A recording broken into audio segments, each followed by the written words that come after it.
yes, I know you guys been waiting for this one. The Magnums. Gun comparison, Resident Evil 4 Remake. We got the Killer 7 from Resident Evil 4 Remake versus the Killer 7 from the OG Resident Evil 4. Now, I'm just going to talk about the OG Killer 7. It has a firepower of 35.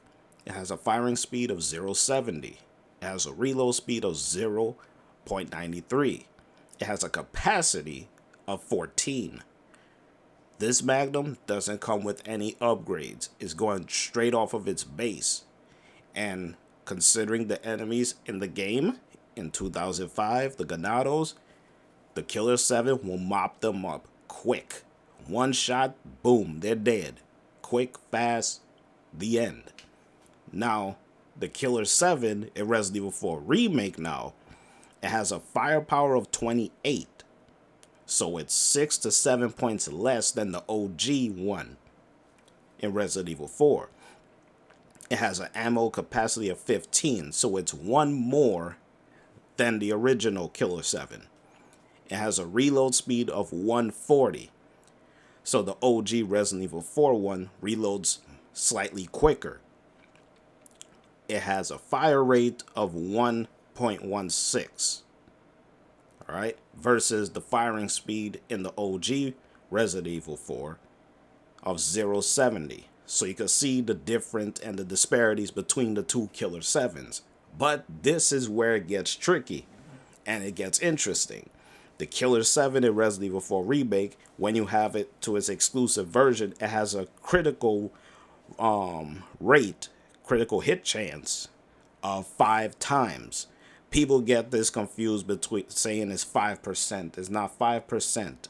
It has a critical rate of 5 times. So the critical chance is just going to be 5 times. So when you combine its firepower of 28 and along with the critical hit, you could be doing obscure numbers.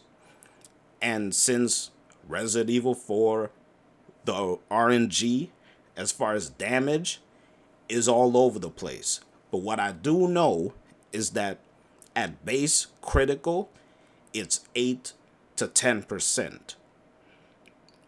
When it comes to critical going above and beyond, you talk about 20 to 25%.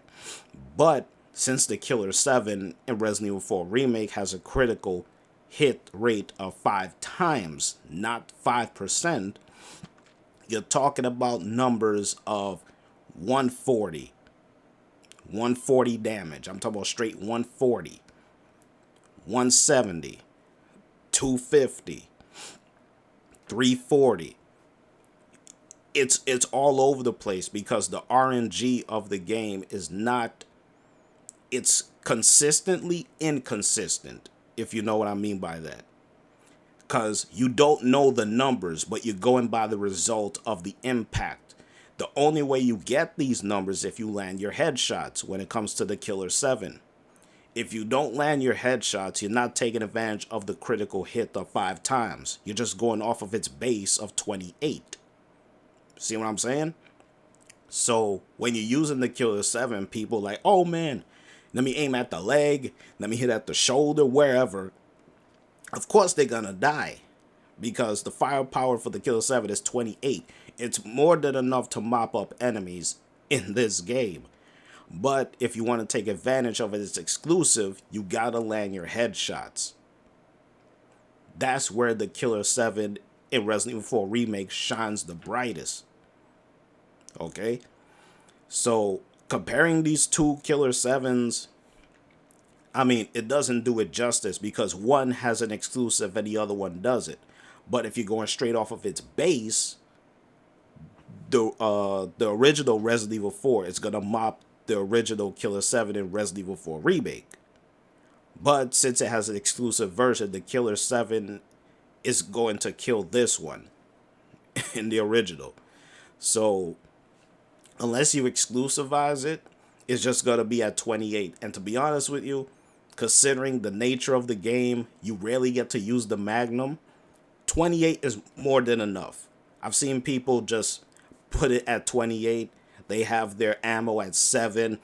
They don't need to worry about upgrading it anymore. It's just firepower. That's all that matters. But if you want full advantage of the weapon in its entirety, you want to land your headshots. You want to exclusivize it so you can play around with the RNG of the game and make your own calculations as far as how much damage are you really doing.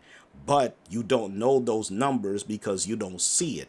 You're just going by the result. And the result is that they're dead.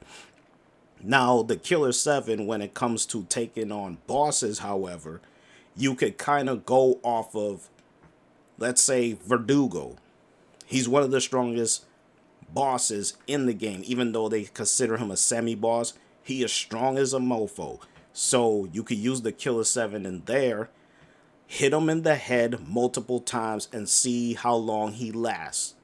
You could make a better calculation off of that, since the Killer7 goes off of headshots if you maximize it to its fullest potential. Don't land chest shots to Verdugo.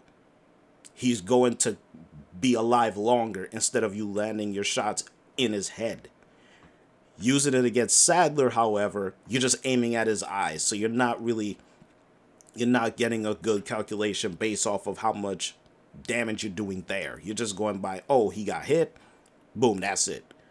So the Killer7 is a really experimental weapon as far as knowing how much damage you're really doing, but considering it has an exclusive version, it's way better in my opinion versus the OG one.